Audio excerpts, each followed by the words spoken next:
السلام علیکم۔ آج جی 8 جنوری ہو چکی ہے اور کل 9 جنوری ہے۔ پاکستان تحریک انصاف کی پنجاب میں حکومت کے لیے ایک بڑا چیلنجنگ دن، لیکن کیا جو اندازے لگائے جا رہے ہیں ویسا ہی ہوگا یا نہیں، اس پر ہم آگے چل کے بات کرتے ہیں۔ آپ میرا فیس بک اور یوٹیوب دیکھ رہے ہیں، اور ایک چیز میں دوبارہ آن ریکارڈ لانا چاہتا ہوں کہ میں پرویز الہی کو مین آف دا سیریز کہہ رہا ہوں، اور یہ وقت ثابت بھی کرے گا۔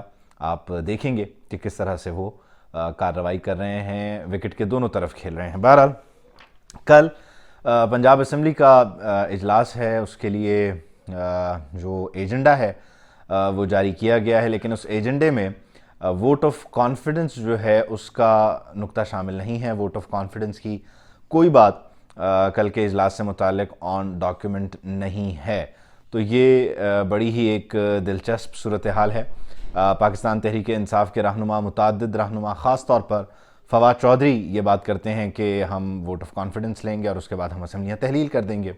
عمران خان صاحب کی بھی خواہش یہی ہے، لیکن کل ایسا ہوتا نظر نہیں آ رہا ہے۔ اس کی بنیادی وجہ یہ ہے کہ پرویز الہی صاحب نے بہت پہلے یہ واضح کر دیا تھا کہ وہ اسمبلی تحلیل کرنا نہیں چاہیں گے، کیونکہ کچھ بڑے یہ سمجھتے ہیں کہ اسمبلی تحلیل نہیں ہونی چاہیے، سسٹم ایسے ہی چلتا رہنا چاہیے فی الحال، کیونکہ جو موجودہ معاشی چیلنجز ہیں اس میں ملک متحمل نہیں ہو سکتا کہ تقریباً 60% سے زائد جو ہے وہ حصہ انتخابات پہ چلا جائے اور آلموسٹ اس ملک میں جنرل الیکشنز ہو رہے ہوں۔ تو اس کو روکنے کے لیے پرویز الہی صاحب کو سمجھایا گیا، اور پرویز الہی صاحب بالکل اس پر عمل کر رہے ہیں۔ جو طریقہ واردات ہے وہ صحیح طریقے سے چل رہا ہے، اور پرویز الہی صاحب اسمبلی تحلیل نہیں کریں گے اور نہ ہی وہ ووٹ آف کانفیڈنس کی طرف جائیں گے۔ اس معاملے کو البتہ عدالت میں طول دیا جائے گا، 11 جنوری تک کے لیے تو اسٹے ہے۔ 11 جنوری کے بعد بھی پرویز الہی صاحب کو عدالت سے مجھے مہلت ملتی نظر آ رہی ہے۔ دلائل، معاملات، جواب، مشورے، اس صورت میں عدالت سے کچھ مزید وقت مانگ لیا جائے گا، جو کہ مل بھی جائے گا۔ غالب امکان یہی ہے، جیسے کہ سیٹھی صاحب کہتے ہیں کہ عدالتوں کے ذریعے ہی معاملات مینیج کروائے جائیں گے، اور ہو بھی رہے ہیں، نظر بھی آ رہا ہے بظاہر جو کیلکولیشنز ہیں اس کو اگر دیکھا جائے۔ دوسری چیز، آج خان صاحب نے جو گفتگو کی ہے اس میں بڑی حیرانی ہوئی کہ انہوں نے یہ ووٹ آف کانفیڈنس اسمبلیوں کی تحلیل کے معاملے پہ کوئی مدلل گفتگو نہیں کی، انہوں نے کوئی فرم بات نہیں کی، یہ نہیں کہا کہ کل ہم یہ کرنے جا رہے ہیں یا وہ کرنے جا رہے ہیں۔ آج ان کی ساری کی ساری توجہ جو ہے وہ جنرل ریٹائرڈ باجوہ کی طرف رہی ایک مرتبہ پھر، اور یہ بڑا دلچسپ پہلو ہے۔ آج جنرل باجوہ کا نام لے کر ایک بار پھر تنقید ہو رہی ہے، ایک ایسے وقت میں کہ کل جو پرویز الہی ہیں ان کی جو پروونشل اسمبلی ہے، پروونشل گورنمنٹ ہے، وہاں پہ اجلاس شروع ہونے جا رہا ہے۔ پرویز الہی ووٹ آف کانفیڈنس کی طرف جا نہیں رہے، اسمبلی تحلیل کرنے کے معاملے پہ ایک ڈیڈ لاک ہے۔ بیچ میں آپ کو یاد ہوگا کہ وہ کون تھا پہ بات آ گئی تھی، جب پرویز الہی نے کہا کہ یہ احسان فراموشی کر رہے ہیں، اور اگر یہ اسی طرح احسان فراموشی کریں گے تو پھر میری پوری پارٹی انہیں جواب دے گی۔ تو وہ کون تھا کہ 2-4 جو خطبات ہیں اس میں وہ سیریز چلی، لیکن آج ایک مرتبہ پھر وہ کون تھا کے بعد جنرل ریٹائرڈ باجوہ کا نام عمران خان صاحب نے لے لیا، اور انہوں نے کہا کہ ملک کو تباہ کرنے والے صرف اور صرف وہی تھے، ان کی اچھی بھلی حکومت کو ختم کرنے کے ذمہ دار صرف اور صرف وہ ہیں، اور شوکت ترین نے بھی انہیں سمجھایا تھا کہ معاشی چیلنجز یہ ہوں گے، ملک سنبھل نہیں سکتا، لیکن جنرل باجوہ مانے نہیں۔ تو یہ اٹ سیلف ایک بڑا لاؤڈ اینڈ کلیئر میسج ہے کہ پنجاب کے ان کے 10 سیٹوں والے جو بڑے اہم اتحادی ہیں ان کے ساتھ ان کے تعلقات اس وقت کہاں کھڑے ہوئے ہیں، کیونکہ پرویز الہی صاحب کہیں اور دعائے خیر کر کے آ چکے ہیں، جو خان صاحب کو بالکل پسند نہیں ہے۔ اس بار انہوں نے سیاسی لوگوں کے ساتھ بیٹھ کر دعائے خیر نہیں کی، بلکہ کچھ غیر سیاسی لوگوں کے ساتھ بیٹھ کر انہوں نے دعائے خیر کی ہے، جس کی وجہ سے خان صاحب ان سے ناراض ہیں۔ اور اب جیسے کہ کل میں نے اپنی ویڈیو میں کہا تھا کہ مومنہ وحید جیسے کرداروں کے ذریعے آہستہ آہستہ پاکستان تحریک انصاف خود کو مسلم لیگ ق سے ڈسٹنٹ کرے گی۔ یہ الگ بات ہے کہ مونس الہی بیچ میں تجدید عہد وفا کی کوشش کریں گے، لیکن ایسا اب ہوتا نظر نہیں آ رہا ہے۔ یہ بڑا مشکل ہو جائے گا مسلم لیگ ق کے لیے اور پاکستان تحریک انصاف کے لیے۔ تحریک انصاف یہ سمجھتی ہے، بظاہر جو مائنڈ سیٹ ہے اس کو بھی سمجھنا یہاں پہ بڑا اہم ہے۔ فواد چودھری صاحب کہتے ہیں، بلکہ تحریک انصاف کے جو اجلاس ہیں اس میں بند کمروں میں یہ بات ہوتی ہے، اور یہ بات درست بھی ہے، کہ مسلم لیگ ق کا جو پولیٹیکل سٹیک ہے وہ تحریک انصاف کے ساتھ ہے۔ تحریک انصاف کو ق کی ضرورت نہیں ہے، ق کو تحریک انصاف کی ضرورت ہے۔ یہ درست ہے کیونکہ پی ٹی ایم اب قافلی کو کسی بھی صورت انگیج کرنے پہ راضی نہیں ہے. پرویز الہی صاحب کا جو گروپ ہے فرنٹ ہے اس کو البتہ شجاعت حسین صاحب کے ساتھ ان کے معاملات رابطے انٹیکٹ ہیں, تو آگے کنواں پیچھے کھائی جیسے کہ کل بھی میں نے بات کی وہ صورتحال ہے. تو اب اسٹیک پر مسلم لیگ قاف ہے اور مسلم لیگ قاف کانفیڈنٹ اس لیے ہے کہ وہ بڑوں کے حکم پر عمل کر رہی ہے. البتہ آج کا عمران خان کا خطاب یہ بڑا واضح میسج ہے, بڑا واضح پیغام ہے سمجھنے والوں کے لیے کہ خان صاحب جو ہیں انہوں نے اپنی لائن دوبارہ سے درست کر لی ہے, انہوں نے اپنی لائن کو بحال کر لیا ہے, اور اب اپنی لائن کو بحال کرنے کے بعد وہ دوبارہ نیم کالنگ پر آ گئے ہیں. وہ کون تھا کی سیریز کا انہوں نے خاتمہ کر دیا ہے. یہی نہیں بلکہ آج ایک اور بڑی اگریسو جو انہوں نے سٹانس لیا, جس کو پچھلے دنوں وہ ڈھکے چھپے الفاظ میں بیان کر رہے تھے لیکن اب وہ اس طرح نہیں کر رہے. اس کی کئی وجوہات ہیں, اس پہ ہم آگے چل کے بات کرتے ہیں. لیکن ایک جو بڑی انہوں نے زبردست بات کی, دلچسپ بات کی, وہ یہ کہ ابھی بھی جو موجودہ سیٹ اپ ہے وہ کہتا تو ہے کہ ہم غیر سیاسی ہیں, وہ یہ بار بار اعلان کر رہا ہے کہ ہم نیوٹرل ہو چکے ہیں, ہمارا سیاست سے کوئی تعلق نہیں ہے, ادارہ یہ طے کر چکا ہے, لیکن اب بھی جوڑ توڑ جاری ہے. وہ اس لیے خان صاحب کو یہ بتایا گیا ہے, خان صاحب کو ان کے کچھ لوگوں نے یہ ان کے ساتھ انٹیلیجنس شیئر کی ہے اپنی ذاتی یا ان کے ساتھ پیش آئے واقعات سے متعلق, کہ انہیں رابطے کیے جا رہے ہیں, انہیں ووٹ آف کانفیڈنس کی صورت میں اس سارے معاملے سے دور رہنے کے لیے کہا جا رہا ہے, اس سارے معاملے میں کنٹریبیوٹ نہ کرنے کے لیے کہا جا رہا ہے.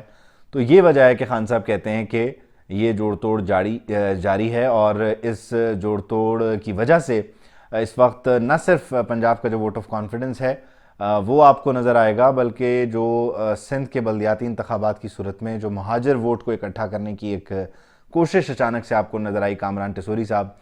کامران ٹیسوری صاحب کو جو لوگ نہیں جانتے وہ اتنا ہی ان کے لیے کافی ہے کہ فاروق ستار صاحب نے انہیں سینٹ کے لیے نامنیٹ کیا تھا. فاروق ستار اور کامران ٹیسوری دونوں ایم کیو ایم سے فارغ ہو گئے تھے.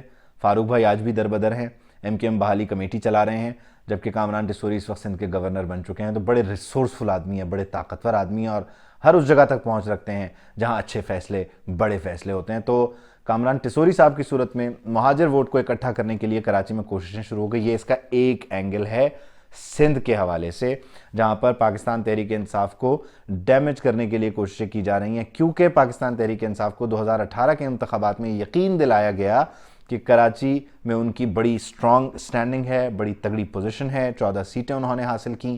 وہ الگ بات ہے کہ اس 14 میں سے کتنی مینج ہوئیں اور وہاں پہ کس کو مین آف دی میچ کہا گیا, آج اسے گالیاں دی جاتی ہیں.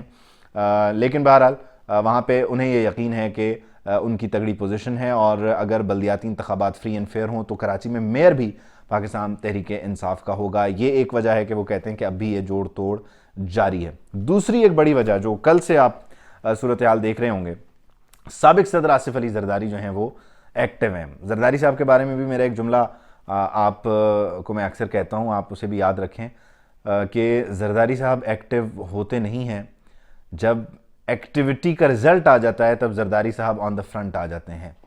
جب ایکٹیویٹی کا رزلٹ آ جاتا ہے تب زرداری صاحب آن دا فرنٹ آ جاتے ہیں اور اس ایکٹیویٹی کا کریڈٹ لیتے ہیں, اس کو جو ہے وہ پورا ڈرائیو کرتے ہیں اور لوگوں کو یہ بتاتے ہیں کہ یہ ساری جو پولیٹیکل ہیپننگ ہے اس کا کاز میں ہوں.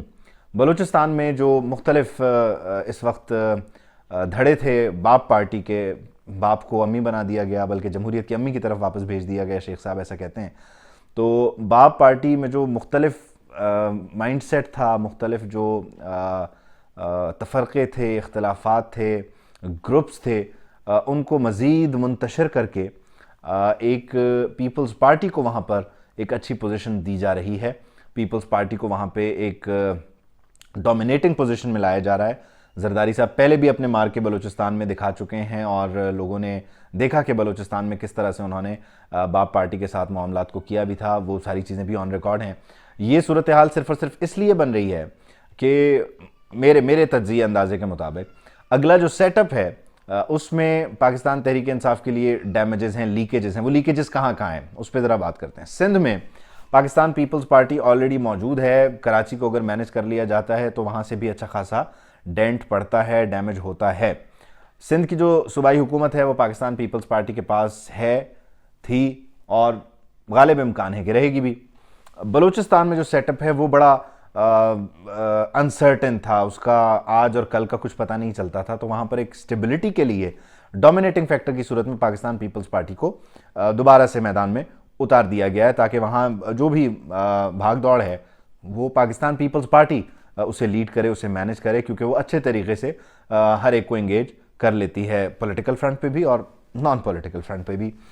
اس کے علاوہ جو خیبر پختونخوا ہے, خیبر پختونخوا میں صورتحال چیلنجنگ ہو جائے گی, مشکل ہو جائے گی پاکستان تحریک انصاف کے لیے. وہ اس لیے کہ مسلم لیگ نون, پھر خاص طور پر جمعیت علماء اسلام, فضل الرحمان گروپ اور اس کے علاوہ ANP, اس فیکٹر کو وہاں پہ ایکٹیو کر دیا جائے گا, اور اس سیٹ اپ کے وہاں ایکٹیو ہونے سے پاکستان تحریک انصاف کے لیے چیلنجز یقینی طور پر ہوں گے. لیکن خیبر پختونخوا کے بارے میں ابھی کچھ بھی کہنا قبل از وقت ہوگا, کیونکہ وہاں پہ آپ کو اچانک سے سرپرائزز بھی مل جاتے ہیں, اچانک سے کچھ آؤٹ آف نو ویئر چیزیں بھی وہاں پر ڈیولپ ہو جاتی ہیں. پنجاب کے لیے البتہ جو ابتدائی طور پر سیٹ اپ بن رہا ہے اس میں اگر تو خان صاحب تھوڑے بہت لائن اینڈ لینتھ ان کی ٹھیک ہو گئی تو پھر وہاں قاف لیگ کی صورت میں ان کو نچایا جائے گا. قاف لیگ کے ساتھ مل کے انہیں شاید اس کا امکان بہت کم ہے, لیکن شاید قاف لیگ کے ساتھ مل کے انہیں حکومت بنانے کا موقع دیا جائے. لیکن قاف لیگ اس میں اسی طرح سے ڈومینیٹ کر رہی ہوگی جیسے کہ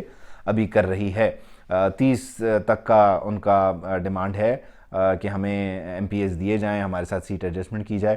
تو اگر یہ ہو جاتا ہے تو یہ پھر بھی ایک ون ون سچویشن بن جائے گی. لیکن اس میں بھی پاکستان تحریک انصاف کا صرف اور صرف خسارہ ہے. یہ نہیں ہوتا تو دوسری جو صورت بنتی نظر آ رہی ہے وہ پاکستان مسلم لیگ نون کی کامیابی کی بنتی نظر آ رہی ہے, اور پاکستان مسلم لیگ نون کو بھی پھر سولو فلائٹ تو کسی صورت لینے نہیں دینی.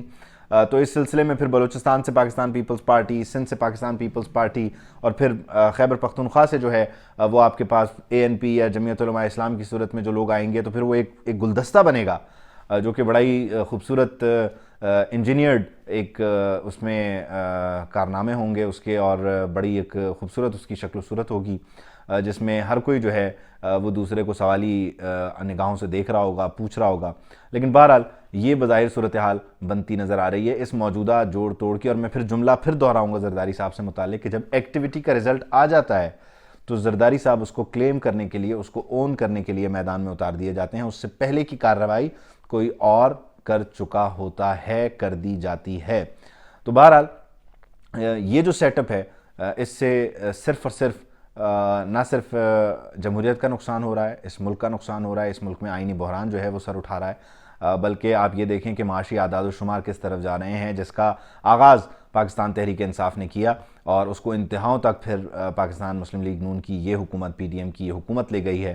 اس کے کئی فیکٹرز ہیں, اس میں جو انٹرنیشنل ریسیشن ہے, دیگر معاملات ہیں, ہماری خود اپنی کچھ عقل مندیاں ہیں جس کی وجہ سے ہم مناسب وقت پر اچھے سودے بھی نہیں کر سکے وغیرہ وغیرہ. دوست ممالک کے ساتھ ہم نے جو رویہ اپنایا اس میں PDM کا قصور نہیں ہے. یہ بات بھی آپ کو اس پہ غور کرنا ہوگا کہ یہ خان صاحب کی ناتجربہ کاری تھی, ان کی نیتوں کا حال اللہ جانے, لیکن یہ ان کی ناتجربہ کاری تھی جس کی وجہ سے آج ہم اس جگہ پر بھی موجود ہیں اور ہمیں نقصان اٹھانا پڑ رہا ہے. PDM اس ڈیمیج کو ریکور کرنے کی کوشش کر رہی ہے, لیکن بہت سارے لوگ ان کو لے کر بھی سوال پوچھتے ہیں اور سوالی نگاہوں سے دیکھتے ہیں, کیونکہ جو ایک انٹرنیشنل نیریٹو بھی بلڈ کیا گیا تھا اس میں یہ لوگ بھی کمپرومائزڈ ہیں. تو پاکستان تحریک انصاف کا بھلا ہو, انہوں نے 10 سیٹوں والے بندے کو وزیر اعلیٰ بنا دیا. اب وہ ناچ نہ جانے آنگن ٹیڑھا والا معاملہ ہے, صورتحال ان کے ہاتھ سے نکلتی جا رہی ہے اور پرویز الہی صاحب انہیں نچا رہے ہیں, اور وہ خود آ کر نفی نہیں کرتے کسی بات کی. اس کے لیے ان کے پاس بہت سارے راستے ہیں, عدالتوں کے ذریعے ان کے معاملات چل رہے ہیں. یہ اسٹے یوں ہی چلتا رہے گا, معاملات اچھے ہو جائیں گے, ملک میں اسمبلیاں کام کریں گی اور جمہوریت پھلے پھولے گی.